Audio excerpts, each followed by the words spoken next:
2030 एक ऐसा साल है जो सिर्फ एक साल नहीं बल्कि एक प्लान की डेडलाइन है। ये एक ऐसा प्लान है जो कि 1992 में शुरू हुआ था, 2015 में इसको कंफर्म किया गया और आज 2026 के अंदर हमें इसके असरात पाकिस्तान में और ग्लोबली नजर आना शुरू हो चुके हैं। चाहते ना चाहते हुए हम सब इस प्लान का हिस्सा बन चुके हुए हैं और ये प्लान नहीं, इसको एजेंडा कहना चाहिए। पेट्रोल पंप की लाइनों में खड़े हुए कसीर तादाद में लोग इस प्लान का हिस्सा हैं। डिजिटल आईडी की बात करने वाले प्राइम मिनिस्टर्स एंड गवर्नमेंट्स इस प्लान का, इस एजेंडा का हिस्सा है और हर पॉलिसी को हमारी जरूरत बनाना इस प्लान का अव्वलीन तरजीह है। आज मैं आप सबको वो सब बातें बताऊंगा जो कि मेन स्ट्रीम मीडिया आपको कभी नहीं बताएगा और इसको कहते हैं एजेंडा 2030। 2016 में वर्ल्ड इकोनॉमिक फोरम की तरफ से एक आर्टिकल पब्लिश किया जाता है और उसका टाइटल होता है I own nothing and have no privacy and life has never been better. अब ये कोई हॉरर नॉवल का कोई टाइटल नहीं है, ये ऑफिशियली WEF फोरम के ऊपर एक आर्टिकल पब्लिश किया गया था जो कि डिलीट कर दिया गया था उसके बाद, लेकिन इंटरनेट पे आज भी आप इसको पढ़ सकते हैं। और इससे एक साल पहले 2015 में यूनाइटेड नेशंस की जनरल असेंबली में एक सेमिनार होता है और उस सेमिनार को नाम दिया जाता है एजेंडा 2030 फॉर सस्टेनेबल डेवलपमेंट। इस प्लान के 17 गोल्स हैं। इसका पहला गोल, गुर्बत खत्म करो, कार्बन एमिशंस को कम करो, क्लीन एनर्जी लेकर आओ, हर इंसान को डिजिटल आइडेंटिटी दो, पूरे के पूरे इंफ्रास्ट्रक्चर को डिजिटलाइज कर दो, कैश इकोनॉमी को खत्म कर दो और सस्टेनेबल कंजम्पशन को कम करो, मतलब आपके खाने पीने को भी लिमिट किया जाए। देखने में तो ये ऐसी चीजें हैं कि जो इंसान को फैसिनेट करती हैं। कौन नहीं चाहता गुर्बत खत्म हो, कौन नहीं चाहता कि सबको नौकरियां मिले, कौन नहीं चाहता कि पैसा जो है हमें कैश हाथ में रखना पड़े। अभी जो 17 गोल्स हैं ये कोई लीगल बाइंडिंग नहीं है, मतलब किसी भी मुल्क के ऊपर फर्ज नहीं है कि वो इन सब के सब 17 गोल्स को पूरा करेगा। अगर नहीं करेगा तो उसको सजा मिलेगी, क्योंकि जो डेवलपिंग कंट्रीज होती हैं वो ज्यादातर मकरूज होती हैं और उनका सपोर्ट लेने के लिए उनको डेवलप्ड नेशंस की तरफ जाना पड़ता है, उनको IMF के पास जाना पड़ता है, उनको वर्ल्ड बैंक के पास जाना पड़ता है। और world bank, world economic forum, ये ऐसी ऑर्गेनाइजेशंस हैं जो कि इन पॉलिसीज को गवर्न करती हैं, क्योंकि आपको उन ऑर्गेनाइजेशंस की बात को मानना पड़ता है और यहाँ पर ही वो आपको इंटरनेशनल सपोर्ट और एड का लालच देकर, फेवर देकर आपसे इस तरह की पॉलिसीज पर साइन करवाती हैं और इसलिए 193 कंट्रीज ने एजेंडा 2030 के ऊपर साइन किए हुए हैं। वर्ल्ड इकोनॉमिक फोरम बेसिकली है क्या? वर्ल्ड इकोनॉमिक फोरम एक ऐसा प्लेटफॉर्म है कि जहां पे बिलियनियर्स, जहां पे CEOs, जहां पे वर्ल्ड लीडर्स सारे के सारे इकट्ठे होते हैं और बंद कमरों के अंदर बैठकर पॉलिसीज बनाते हैं, क्योंकि हर साल स्विट्जरलैंड के शहर डेवस में एक गैदरिंग बुलाई जाती है और वर्ल्ड इकोनॉमिक फोरम का जो फाउंडर है क्लॉस श्वाब, वो एक जर्मन इकोनॉमिस्ट है जो कि 1971 से इसी तरह की प्लानिंग करता हुआ आ रहा है। और WEF के जो कॉर्पोरेट पार्टनर्स है ना, उसके अंदर Apple, Google, Facebook, Amazon,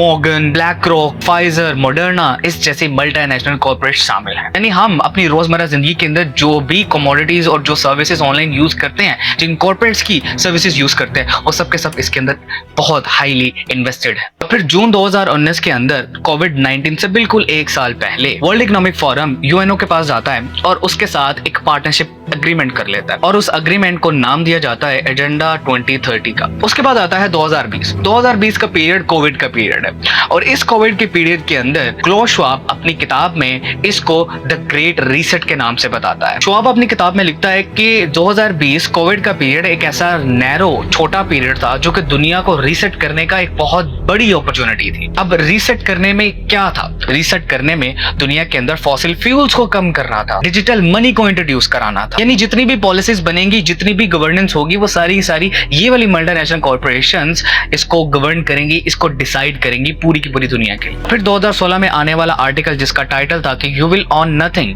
but you will be happy, तो दुनिया ने बहुत ज्यादा इसको शेयर किया और कंट्रोवर्सीज पैदा होना शुरू हो गई। और 2017 में हार्वर्ड की स्पीच के अंदर क्लॉस अपने मुंह से खुद कहता है कि वी पेनिट्रेट द कैबिनेट। अब ये जो लाइन थी ये बोली गई थी Canadian prime minister Justin Trudeau के बारे में, क्योंकि वर्ल्ड इकोनॉमिक फोरम का जो यंग लीडर्स प्रोग्राम है जो कि 2004 में शुरू हुआ था, उसके अंदर इन सब लोगों को ट्रेन किया गया था। अब वो ट्रेन लोग कौन है? वो ट्रेन लोग Canadian prime minister Justin Trudeau था, फ्रांस का प्रेसिडेंट इमैनुअल मैक्रॉन था, वो न्यूजीलैंड की प्राइम मिनिस्टर जसिंडा एंड्रम थी और US सेक्रेटरी ऑफ ट्रांसपोर्टेशन पीट। ये सब वो लोग हैं जो कि वर्ल्ड इकोनॉमिक फोरम का हिस्सा थे और वहां से ये लोग ट्रेंड हुए और आज ये लोग अपनी अपनी रिस्पेक्टिव कंट्रीज के अंदर टॉप पोजीशंस पर फाइज हैं। अब आप लोग अगर डॉट्स कनेक्ट करने की कोशिश करें कि एक ऐसी ऑर्गेनाइजेशन जो कि प्राइवेट ऑर्गेनाइजेशन था, वहां से कुछ लोग निकलते हैं यंग लीडर प्रोग्राम के जरिए और वो लोग अपनी अपनी कंट्रीज में जाके उसी एजेंडा के ऊपर काम करना शुरू करते हैं। ये तो बात हो गई टॉप पे रहने वाले लोगों की। अब वो 4 चीजें जो आप लोगों की जिंदगी को नेगेटिवली इंपैक्ट करेंगी, उसमें सबसे पहला पॉइंट है CBDC, central bank digital currency. अभी इस वक्त दुनिया के 137 मुल्क ऐसे हैं जो कि सीबीडीसी प्रोग्राम को कंसीडर कर रहे हैं, कि जहां पे चाइना ने अपनी ट्रेडिशनल करेंसी को डिजिटलाइज किया और सिर्फ जून 2024 के अंदर 986 बिलियन डॉलर्स की चाइना के अंदर डिजिटली ट्रांजैक्शंस हुई। अब सीबीडीसी और कैश में क्या फर्क होता है? क्योंकि जो कैश होता है वो बहुत ज्यादा एनोनिमस होता है। कैश जो है वो ट्रेसेबल नहीं होता, उसको आप ट्रैक नहीं कर सकते।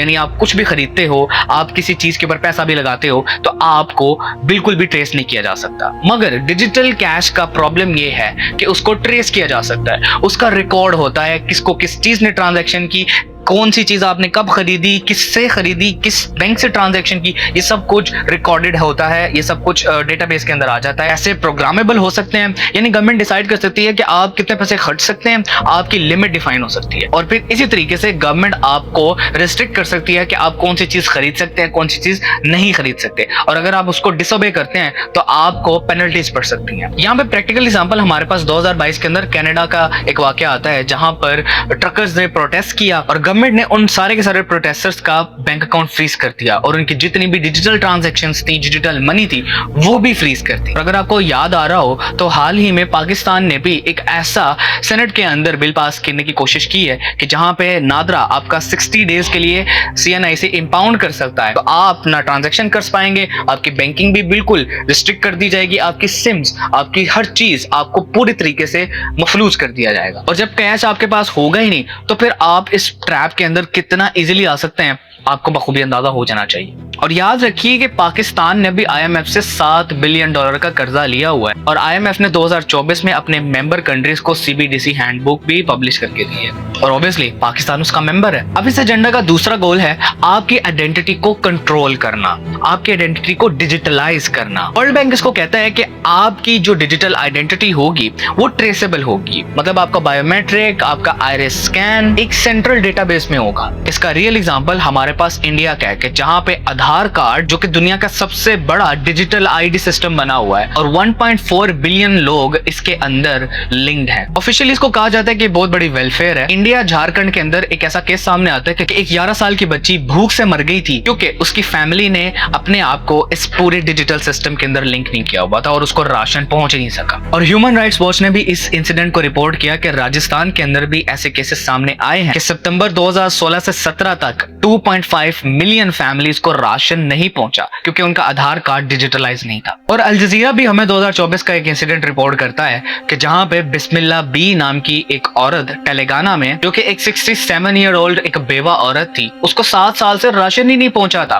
क्यों नहीं पहुंचा था? क्योंकि एल्गोरिदम ने उसके हस्बैंड को एक कार ओनर के तौर पर मार्क कर दिया हुआ था और गवर्नमेंट उस चीज से मावरा हो गई और वो बेचारी राशन नहीं ले पाई। और हमारे पड़ोसी अफगानिस्तान में जब तालिबान ने अफगानिस्तान को टेक ओवर किया तो अपने दुश्मनों को खत्म करने के लिए, टारगेटिंग करने के लिए उन्होंने इसी डिजिटल फिंगरप्रिंट सिस्टम्स का सहारा लिया। और पाकिस्तान कहां पीछे रह सकता है? पाकिस्तान ने भी जून 2024 के अंदर डिजिटल पाकिस्तान नेशन नाम का एक एक्ट पास किया जिसके बारे में लोगों को पता ही नहीं है, जिसके बारे में लोग नहीं जानते कि पाकिस्तान के हर शहरी का सोशल, हेल्थ और फाइनेंशियल डेटा एक सेंट्रलाइज्ड फॉर्म के अंदर हुकूमत के पास होगा और फिर वो नादरा वाला भी आप लिंक कर सकते हैं। तीसरा सबसे बड़ा पॉइंट है कि आपकी आजादी पे कंट्रोल करना। आप क्या कर सकते हैं, कहां जा सकते हैं, कहां नहीं जा सकते, वो इनडायरेक्टली और डायरेक्टली आप लोगों को लिमिट करना, रिस्ट्रिक्ट करना। और इसकी प्रैक्टिकल एग्जांपल हमारे पड़ोसी चाइना के पास है। चाइना के अंदर सोशल क्रेडिट सिस्टम लॉन्च किया जाता है। आपके हर काम का रिकॉर्ड बनाया जाता है जिसमें आपका हर काम का रिकॉर्ड होता है। अगर कुछ करते हैं तो आपका स्कोर ऊपर जाएगा और अगर आप किसी चीज को डिसोबे करते हैं तो आपका स्कोर नीचे आएगा। आपको ट्रेन टिकट नहीं मिलेगी, आपको जो कमोडिटीज यूज करते हैं, जो आप यूटिलिटीज यूज करते हैं, उस पे भी आपको लिमिट का सामना करना पड़ेगा। आपको जॉब से भी निकाला जा सकता है और बच्चे भी प्राइवेट स्कूल्स में नहीं जा सकते। सिर्फ 2018 के अंदर एक साल में 17.5 मिलियन लोग फ्लाइट्स नहीं खरीद सके, 5.5 मिलियन लोग ट्रेन नहीं पकड़ सके। और जर्नलिस्ट ल्यू हो ने इस गवर्नमेंट करप्शन को एक्सपोज किया और उसका नतीजा क्या होना था? सिस्टम ने उसका स्कोर बिल्कुल नेगेटिव कर दिया। और अब हाल यहाँ पे ये है कि आज वो बंदा अपने घर से नहीं निकल सकता, टिकट्स नहीं खरीद सकता, प्रॉपर्टी ऑन नहीं कर सकता। ये जो पोजीशनिंग है, ये यूएनओ का जो प्रोग्राम है स्मार्ट सिटीज के नाम से, उसके अंदर इसी तरह का इंफ्रास्ट्रक्चर बिल्ड किया जा रहा है। यानी यूरोप के शहरों में सर्वेलेंस कैमरास, पेडेस्ट्रियन ट्रैकिंग और मूवमेंट मॉनिटरिंग चल रही है। इसकी प्राइम एग्जांपल हमारे पास पेरिस और एम्स्टर्डम की है कि जहां पे इस इंफ्रास्ट्रक्चर को बड़ी तेजी से कॉपी किया जा रहा है। और ऑक्सफोर्ड यूके में 2023 के अंदर सिटी काउंसिल ने ट्रैफिक फिल्टर्स लगाए हुए थे, यानी 6 रोड्स पर कैमरास,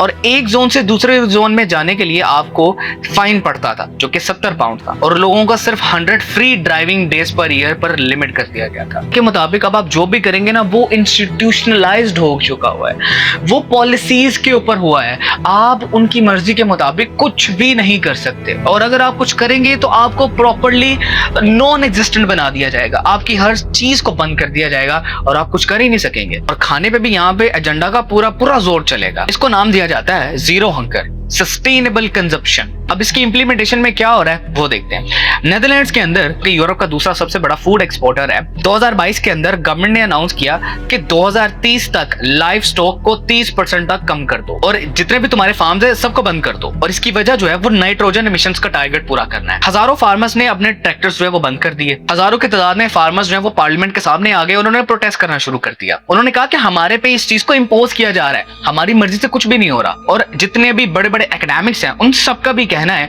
कि 2030 तक रेड मीट जो है वो एक बहुत बड़ी रेयर कमोडिटी हो जाएगी। आपको रेड मीट आसानी से नहीं मिलेगा। और यहाँ पर सबसे बड़ा कॉन्फ्लिक्ट आता है पाकिस्तान के अंदर, कि पाकिस्तान के अंदर तो भाई हम ईद पे कुर्बानी करते हैं, कुर्बानी हमारा दीनी फरीजा है। और अब ये सब चीजें जब अपना ताना बाना जोड़ेंगी तो पाकिस्तान के अंदर किस तरीके से इस चीज को मैनिपुलेट किया जाएगा। 2016 की WF फोरम की एक वीडियो भी कहती है कि meat will become a rare treat. अब हम पाकिस्तान की बात ना कर लेंगे 2026 में पाकिस्तान में क्या हो रहा है। मार्च 2026 के अंदर अमेरिका इसराइल ईरान पर हमला करते, स्ट्रेट ऑफ हार्मुज हो जाती है बंद, जहां से दुनिया का 20% ऑयल गुजरता है। याद रखिए पाकिस्तान का 80% से ज्यादा का जो ऑयल है वो इंपोर्टेड होता है। पेट्रोल सिर्फ एक हफ्ते में 20% तक महंगा हो गया। गवर्नमेंट यहाँ पे वही प्लान को थोड़ा सा ट्वीक करके हमारे सामने प्रेस कॉन्फ्रेंस करके हमें बताने लग जाती है कि 4 डेज काम करो, स्कूल्स को बंद करो, यूनिवर्सिटीज को बंद करो, वर्क फ्रॉम होम करो, पेट्रोल बचाओ। इसी सारे सिलसिले के अंदर हमारे पास कुछ खबरें इस तरह की भी आती हैं कि स्ट्रेट ऑफ हार्मुज से पाकिस्तान के लिए कुछ ऑयल शिप्स को गुजरने दिया गया था, और हमें यहाँ पर कुछ और कहानी बताई जा रही है। और उसके बाद हमारे सामने फाइनेंस मिनिस्टर आते हैं, और फाइनेंस मिनिस्टर हमें आके ये बताते हैं कि आप सबको फ्यूल अलॉट किया जाएगा, आप सबको फ्यूल ऐप के जरिए ट्रैकिंग की जाएगी कि आप कितना पेट्रोल यूज कर सकते हैं और कितना नहीं कर सकते। और ये रिफॉर्म्स हैं, बहुत ज्यादा रिफॉर्म्स हैं। आपके CNIC पे आपकी ट्रैकिंग होगी कि आपने कौन सी यूटिलिटी कितनी यूज की, किस टाइम पर की और किसको करके दी। अब कुछ देर के लिए सोचते हैं कि हाँ यार हालात तो खराब हैं, हमें थोड़ा बहुत साथ देना चाहिए, हमें कोऑपरेट करना चाहिए। लेकिन आप इस चीज को यहाँ पे समझें कि जिस पूरे के पूरे इंफ्रास्ट्रक्चर में आपको धकेल के लाया जा रहा है वो इंफ्रास्ट्रक्चर कहीं नहीं जाने वाला।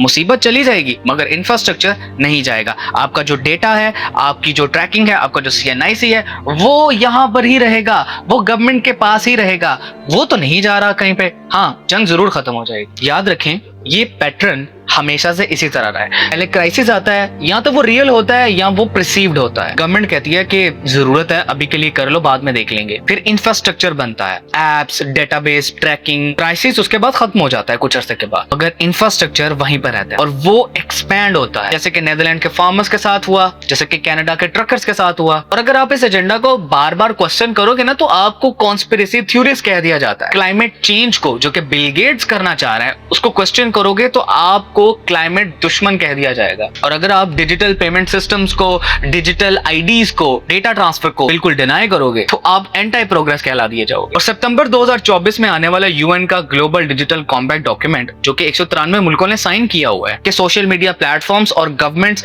मिलकर पूरे तरीके से एक्सप्लिसिटली उस कंटेंट को, उस नैरेटिव को, उस कैंपेन को रिमूव करेंगी जो कि एजेंडा 2030 के अपोज करता होगा। मतलब अगर आप इस वीडियो को देख रहे हैं तो आप डिसइंफॉर्मेशन फैला रहे हैं, आप डिसिडेंट हैं, आप जो है वो तरक्की की राह में गामजन नहीं है। मैं ये नहीं कह रहा कि गुर्बत नहीं खत्म होनी चाहिए, मैं ये नहीं कह रहा कि प्रोग्रेस नहीं होनी चाहिए, मगर क्या आपको ये प्लान गुर्बत को खत्म करने के लिए लग रहा है? क्या आपको ये प्लान प्रोग्रेस लग रहा है? अगर तो लग रहा है तो फिर आप इससे सहमत रहें, आप इसको एक्सेप्ट करें, क्योंकि जरूरत के नाम पे बनाया हुआ जो प्री प्लान्ड एक इंफ्रास्ट्रक्चर होता है वो हमेशा किसी बड़ी प्लानिंग का हिस्सा होता है, और यहाँ पर भी ऐसा ही हो रहा है। और इस चीज को क्वेश्चन करना हर जी शोर बंदे का अव्वलीन तरजीह होनी चाहिए। उम्मीद है आपको आज की वीडियो पसंद आई होगी। नेक्स्ट वीडियो में मिलते हैं और हम इसको मजीद भी किसी वीडियो में मजीद कवर करेंगे। सब्सक्राइब करें और इसको मजीद शेयर करें। Thank you.